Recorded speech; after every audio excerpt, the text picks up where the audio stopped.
Olá, seja bem-vindo, seja bem-vinda a mais um vídeo onde eu abordo assuntos interessantes sobre o vinho. Eu sou o Sérgio, da Casa dei Vini, e, por gentileza, no final deste vídeo, deixe o seu like, compartilhe, inscreva-se nos nossos canais. Mas vamos lá. Hoje eu vou falar sobre álcool e doçura nos vinhos. Nos vídeos anteriores, eu abordei o assunto acidez e os taninos nos vinhos. Neste falarei sobre álcool e doçura, álcool e açúcar. Lembrando que no vinho há 4 pilares que lhe conferem estrutura e longevidade, e corpo também. Esses 4 pilares são ácido, acidez, os taninos, álcool e doçura. Lembrando que os taninos estão presentes na maioria ou em quase todos os vinhos, principalmente nos tintos. Eu vou começar a falar pelo álcool. Primeiro, falarei sobre o álcool, como é produzido e como ele se torna um dos 4 pilares nos vinhos. A gente tem que recordar a definição de vinho. É um produto da fermentação alcoólica, também chamada de tumultuosa, total ou parcial, do mosto de uvas vitis viníferas. A fermentação alcoólica é um fenômeno espontâneo, ocorre sob a ação de leveduras que consomem os compostos açucarados das uvas, os açúcares, transformando-os em álcool, etanol, liberando gás carbônico para a atmosfera e gerando energia em forma de calor. Se eu prender o gás carbônico, eu faço um espumante. Como nós estamos tratando de vinhos tranquilos, tintos, brancos e rosé, o gás carbônico pode ser liberado. Mas uma coisa muito importante, que eu sempre ressalto, é a cuba de fermentação. Então, eu tenho as uvas já desengaçadas, coloco na cuba de fermentação, jogo as leveduras, o fermento, e começa a acontecer a fermentação, transformar açúcar em álcool. Né? O gás carbônico é liberado para a atmosfera e gera calor. Quem já fez pão caseiro ou massa de pizza em casa, põe a mão quando ela está fermentando, está quentinho. Até a gente coloca um pano de prato por cima para proteger e deixar a temperatura subir. Ali está fermentando. No vinho, é importante que as cubas de fermentação e o controle de temperatura que foi abordado no século passado foi um dos grandes avanços na vinicultura, na vitivinicultura. Então, hoje, as empresas, as grandes e as mais modernas vinícolas têm cubas de fermentação com essas cintas de água gelada em volta, para sempre manter a temperatura da fermentação, da cuba, do mosto, num patamar que não incomode as leveduras, porque elas precisam trabalhar sempre no conforto, e a temperatura é muito importante para elas. Mas vamos lá. Aqui é um exemplo, né, que eu dei, a cuba de fermentação, assim, tem uma sala de fermentação, de cubas de fermentação numa vinícola brasileira. Olha aqui, a fermentação leva de 14 a 21 dias, mas eu não gostaria que vocês tomassem esses 2 números como absolutos, porque depende muito do enólogo. Depende do que o enólogo quer fazer no vinho, ou qual vinho ele quer produzir. Mas vamos tomar aí de 2 a 3 semanas, que após esse período, o que tem nas cubas é um produto alcoólico maravilhoso chamado vinho. Abreviando, processo produtivo, né? Entre a descuba, isto é, separar a parte sólida da líquida e o engarrafamento, há uma série de etapas a serem cumpridas e, por fim, temos o vinho propriamente dito. Mas eu já abordei isso em vinhos brancos, tintos e espumantes, o processo todo produtivo. Vamos ver a seguir os principais componentes do vinho e vamos tomar por base uma garrafa de 750 ml. Olha aqui. Essa faixa laranja mais escura é a quantidade de álcool que tem numa garrafa. Ela é composta por água pura biológica, glicerol, todos esses outros componentes, mas o etanol se destaca em percentual na garrafa. Etanol é o álcool. Como percebemos o álcool no vinho? É tátil, é colocando o vinho na boca e percebendo, mas a gente chega lá. Quando a gente abre uma garrafa de vinho, e eu faço isso com frequência aqui nos meus vídeos, a gente faz um procedimento para aprovar ou reprovar o vinho, se ele está bom ou não. E essas etapas são visual, com o vinho na taça, né? Fazemos com que o líquido banhe as paredes da taça, e aí a gente espera um intervalo de tempo e começam a escorrer as lágrimas do vinho. Aqui não vai dar para vocês verem, mas tem um slide mostrando fotos e imagens de lágrimas. Quanto mais alcoólico o vinho, mais viscoso será e haverá um grande número de gotas, de lágrimas, escorrendo pela parede, pelas paredes da taça, lentamente até chegarem no líquido. Se você pegar um vinho fortificado, que tem bastante álcool e bastante açúcar, e fizer isso, estou com um vinho do Porto na mão, não é o caso desse, mas eu coloquei um vinho do Porto, a hora que eu faço isso e deixo, as lágrimas se formam em abundância, pequenas, e escorrem bem devagar. Bastante álcool. Olha aí. Peguei algumas imagens na internet para mostrar para vocês as lágrimas. Essa imagem, terceira imagem que apareceu, é muito parecida com a imagem que eu estou vendo no meu copo. As lágrimas são pequenininhas, é um vinho muito alcoólico, deve ser por volta de 13 graus.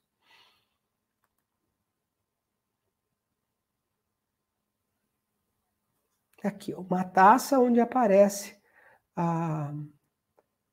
as lágrimas na parede da taça. O olfativo. Sem girar a taça e trazendo para o nariz, a gente examina os aromas, mas vamos focar no álcool.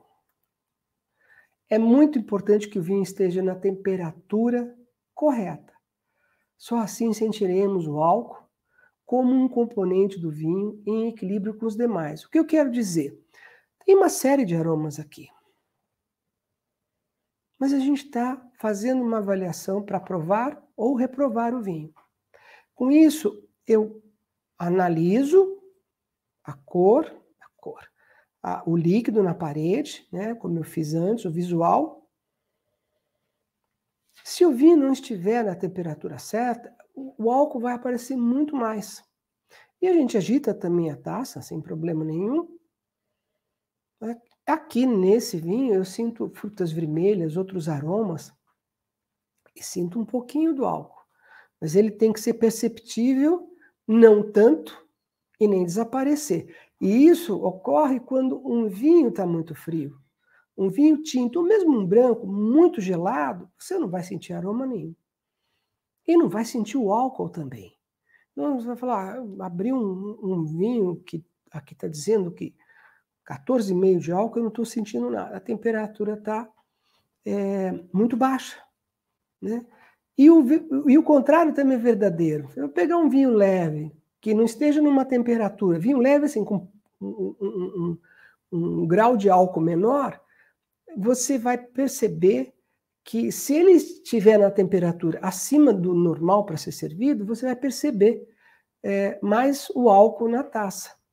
Então, o vinho tem que estar na temperatura certa para que o álcool não se destaque dos demais aromas. É muito importante. E eu já falei algumas vezes sobre as temperaturas do vinho. Em alguns outros vídeos, mas é bem provável que eu venha repetir esse assunto, porque muitas pessoas me perguntam qual é a temperatura ideal para servir o vinho. Vamos lá. Aí, já vimos, né? Já cheiramos. Demos uma giradinha. uma agitada, e agora vem o gustativo, que eu vou orientar o seguinte: você dá um bom gole, deixa o vinho passear por todas as regiões da boca e engula sem secar, sem enxugar demais a boca. Então vamos lá, eu vou...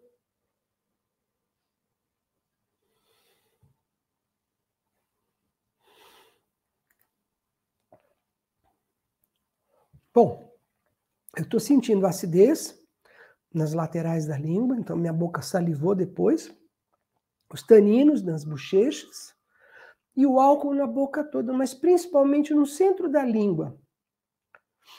Olha que interessante isso. O álcool e o corpo, na maioria das vezes, andam juntos e da mesma maneira que se sente o corpo dos vinhos, se sente o álcool. Num dos vídeos que eu fiz de degustação, eu falei que um vinho encorpado é como se eu tomasse um leite integral ou colocasse uma bolinha de golfe no centro da minha língua. E um vinho leve, com pouco corpo, ligeiro, é como se eu tomasse um copo de leite desnatado ou uma bolinha de ping-pong no centro da minha língua.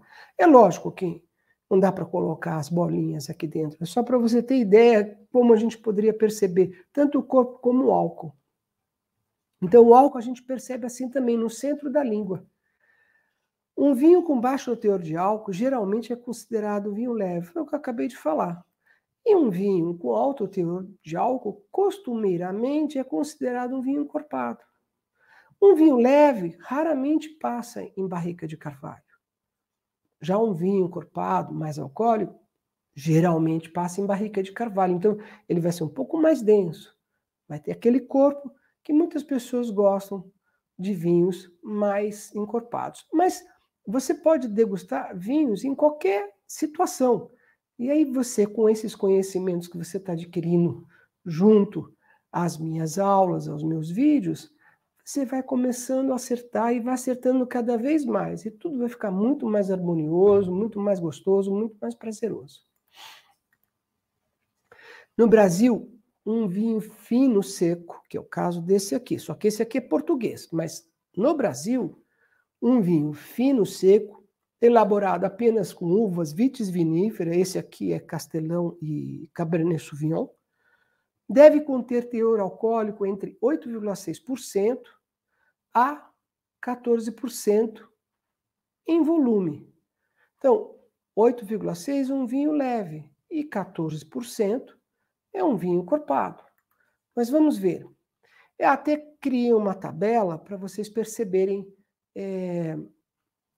e vocês conhecerem os tipos de vinho segundo a legislação no Brasil. Então, de 8,6 a 11,5, vinho pouco alcoólico. Vinho muito leve e ligeiro, como o vinho verde de Portugal. De 11,5 a 13,5, vinho com médio teor de álcool, de leve a médio corpo. Vinhos da região do Beaujolais, por exemplo, na França. Os vinhos tintos da região do Beaujolais. De 13,5 a 14,5, vinho com alto teor de álcool. Vinho bem encorpado. Vinhos da região de Bordeaux, na França, que são aqueles vinhos à base de Cabernet, Sauvignon, Merlot, Cabernet Franc, Petit Verdot. Ok?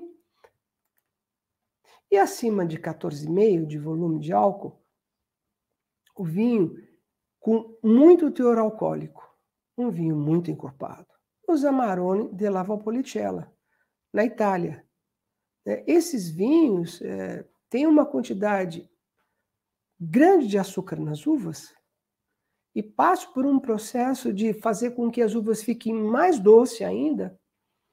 Quando é vinificado, o teor de álcool sobe bastante. Então, acaba tendo um vinho alcoólico e, com certeza, passam por barricas de carvalho e faz com que o vinho seja um vinho alcoólico e encorpado. Amarone della Valpolicella. Se você não tomou, aproveite para tomar. São muito gostosos. E olha aqui, eu escrevi aqui. Os vinhos alcoólicos, como os do Porto, estão entre os mais longevos. Eu fiz o exemplo de ver as lágrimas com o vinho do Porto, mas eu gosto muito de ler sobre vinho, seja na internet, seja nas revistas, e geralmente algumas vinícolas ou algumas empresas acabam fazendo degustação de vinho do Porto de mais de 100 anos, 120 anos. Os vinhos estão perfeitos, intactos, porque eles são bastante alcoólicos. O vinho do Porto vai de 18% a 22% de álcool, né? Mas o fato hoje é a gente avaliar o vinho tranquilo, como a gente está fazendo aqui. Mas eu não posso deixar de mencionar, ok? Os vinhos alcoólicos, como o vinho do Porto, que é um fortificado, eles são muito longevos. Aí eu separei alguns vinhos para vocês terem ideia do que eu estou falando. Casal Garcia, um vinho verde, da região do Minho, lá no norte de Portugal. Aí eu tenho um Beaujolais, que fica no sul da Borgonha, perto de Lyon, na França. Aí eu tenho um Bordeaux, que fica aqui na margem do Atlântico, né? São os vinhos com um bom corpo e alcoólicos. E eu acabei de dizer do Amarone della Valpolicella. Olha só, o vinho verde tem em torno de 10% de volume de álcool. Um Beaujolais, 12%. Um Bordeaux, 13,5%. Estou falando em média, tá? E um Amarone, 16,5%, 15,5%, e assim por diante. Vale a pena você provar e perceber isso. Com conhecimento, eu falava, vou provar um Casal Garcia, depois eu provo aquele, lembrar do que o Sérgio falou, a degustação vai ser mais prazerosa. Tenho certeza disso. Bom, o que eu tinha para falar do álcool era isso, e com esses exemplares magníficos que eu trouxe para vocês aqui. E vamos agora para a doçura nos vinhos. Álcool e doçura vêm do mesmo, do mesmo componente da uva, dos açúcares. Mas o açúcar no vinho seco existe? Existe. E a gente vai entender um pouquinho. E o açúcar, a doçura, faz parte daqueles pilares que fazem com que o vinho seja vinho e seja longevo, dure e seja gostoso de apreciar. A doçura num vinho seco é percebida na ponta da nossa língua.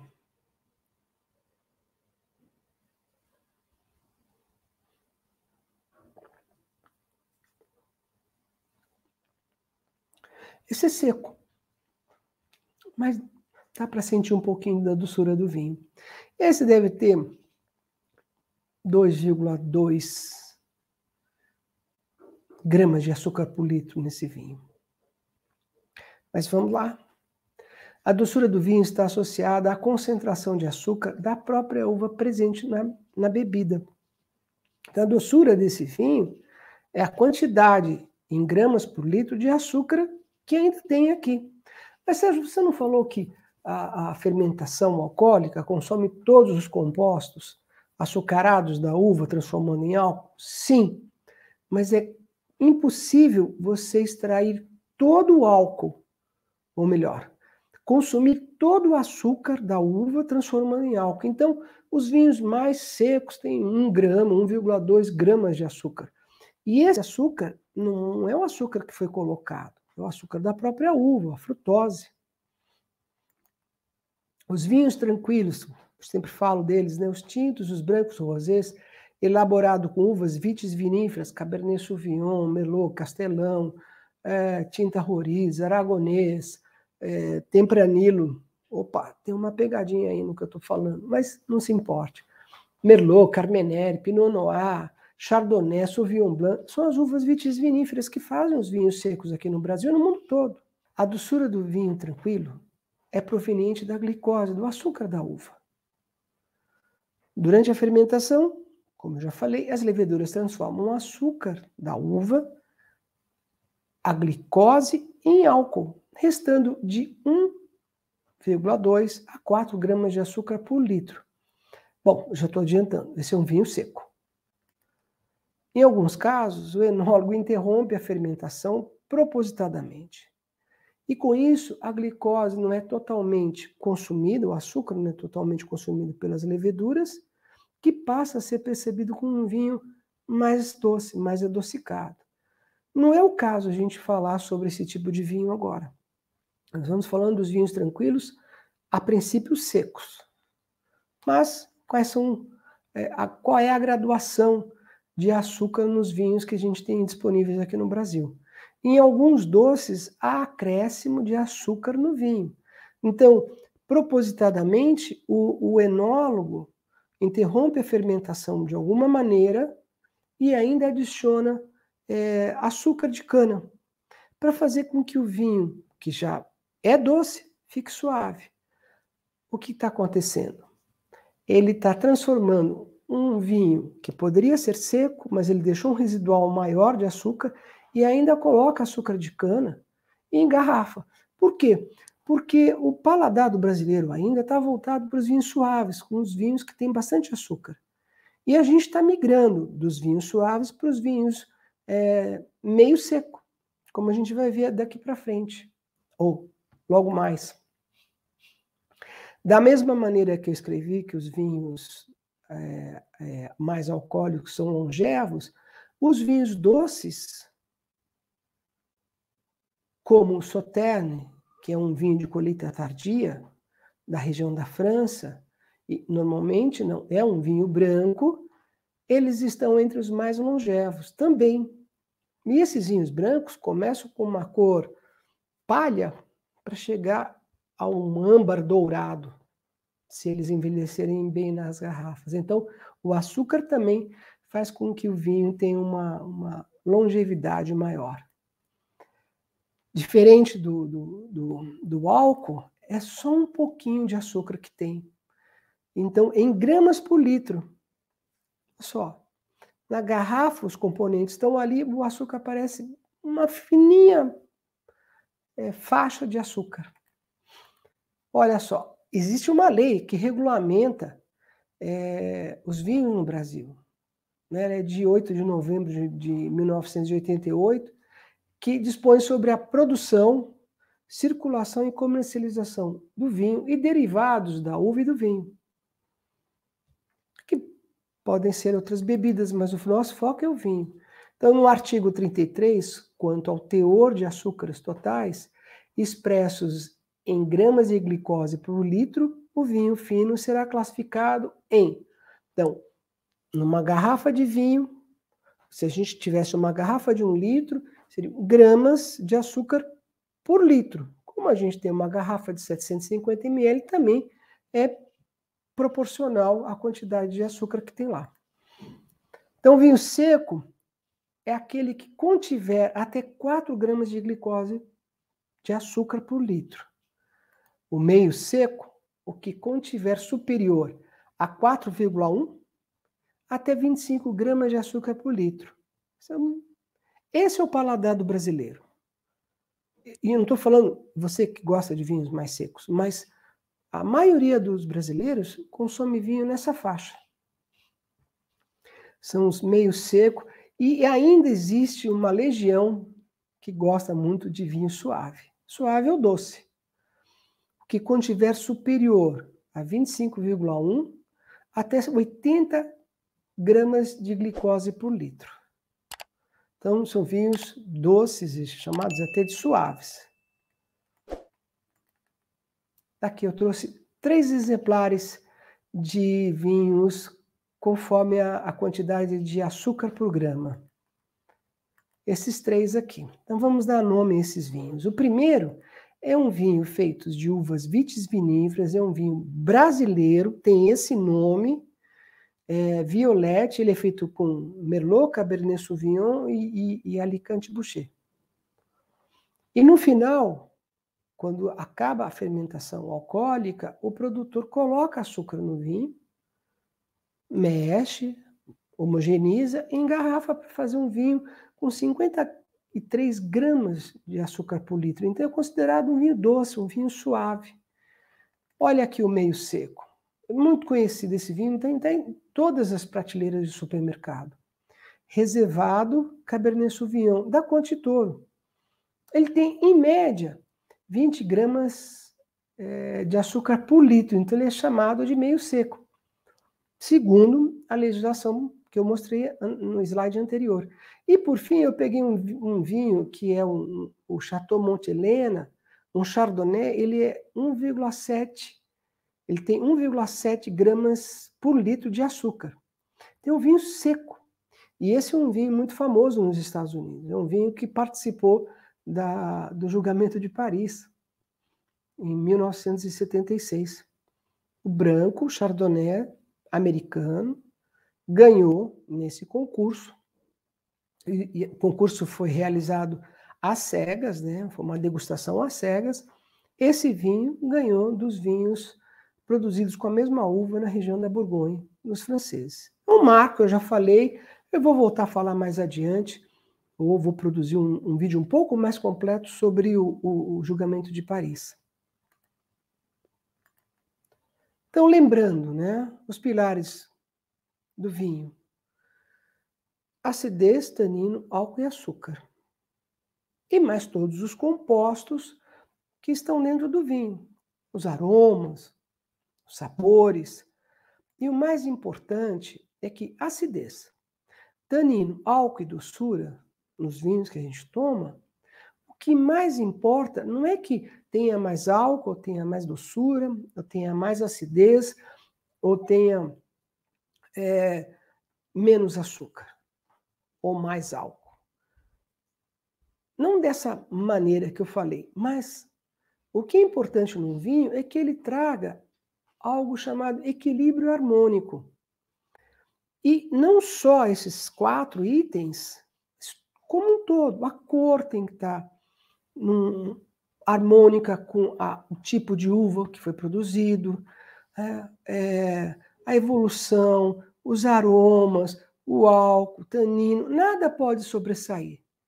Ele tem que ter aquele equilíbrio entre todos os componentes do vinho, chamado de equilíbrio harmônico. Quando você faz uma degustação, e tem uma ficha de degustação onde você vai dar pontuação para cada um dos itens, lá somando 100, você começa a falar da cor, depois você fala dos aromas, os sabores, e no final, né, equilíbrio harmônico e persistência. Mas aqui a gente foca no equilíbrio harmônico. Ou seja, todos esses itens somados, eles têm que estar num nível extremamente bem equilibrado para o vinho ser o que ele é: uma bebida agradável, uma bebida gostosa, fazer acompanhamento ou de uma comida especial, um queijo, ou simplesmente abrir um vinho e ter uma companhia de uma outra pessoa para tomar esse vinho. Então, prestem atenção. O vinho tem que estar equilibrado em todos os itens. Desses 4 que eu falei, eu chamo equilíbrio harmônico. Como eu pedi no primeiro slide, por favor, deixe o seu like, compartilhe, inscreva-se, e aqui estão os meus canais: Casa Deivine no YouTube, no Facebook e no Instagram. Espero que você tenha gostado. Saúde, muito obrigado e até um próximo vídeo.